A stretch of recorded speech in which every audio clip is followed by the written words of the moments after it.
بسم اللہ الرحمن الرحیم۔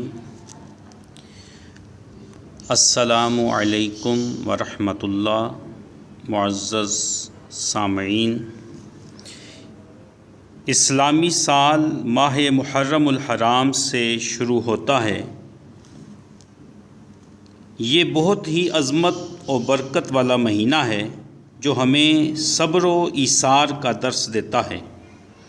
اس ماہ مبارک میں عبادت کرنے اور روزہ رکھنے کے بارے میں متعدد فضائل وارد ہوئے ہیں۔ نیز اسی ماہ میں یوم عاشوراء جو اپنی خصوصیات میں ممتاز ہے۔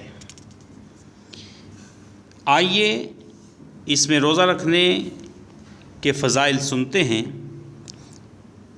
صحیح مسلم شریف کی حدیث پاک ہے، حضرت سیدنا ابو ہریرہ رضی اللہ تعالیٰ عنہ سے روایت ہے، حضور اکرم صلی اللہ تعالیٰ علیہ وآلہ وسلم فرماتے ہیں کہ رمضان کے بعد محرم کا روزہ افضل ہے، اور فرض کے بعد افضل نماز صلاۃ اللیل یعنی رات کے نوافل ہیں۔